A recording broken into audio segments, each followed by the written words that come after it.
Хамтран амьдрагчаа зодож амин насыг нь бүрлэгсэн гэх алтан хүүд холбогдох хэргийн анхан шатны шүүхурал хэд хэд удаа хойшлогдсны эцэст өнгөрөх 8 дугаар сарын 12-нд бол хэргийг нэмэлт мөрдөн байцаалт буцаагаад байсмлаа. Харин түүнд холбогдох хэргийг өчигдөр дүүргийн эрүүгийн хэргийн анхан шатны 1-р шүүхэд боллоо. Хуралдаанаас хэргийг нэмэлт шинжилгээнд буцааж 14 хоногийн хугацаатай хойшлууллаа. Эрүүгийн хэргийн дав заалдах шатны 10-р шүүхэд өчигдөр алдармаа оюун тул нарт холбогдох хэргийн дав заалдах шатны шүүхурал боллоо.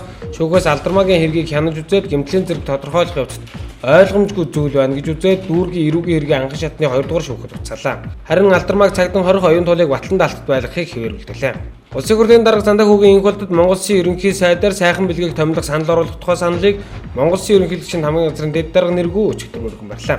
Ардчилсан намаас засгийн газрын хэрэг эрхлэх газрын даргын үүрэг гүйцэтгэгч сайхан бэлгийг ерөнхий сайдад нэр дэвшүүлэн зөвшөлдөх саналаа улсын хурл дахь намын эвслийн бүлгүүд түргүүлээд байгаа юм. Одоогийн байдлаар улсын хурл дахь Монгол Ардын намын бүлэг өмнөх засгийн газрын сайдыг ерөнхий сайдад нэр дэвшүүлсэнийг дэмжихгүй гэдэг байр суурь илэрхийлээд байгаа. Харин шударгын сэвсэд өчигдөр ерөнхий сайдад нэр дэвшигч сайхан бэлгийг дэмжихээ илэрхийлж бичгээр энэ тухайга хөрвүүлжээ.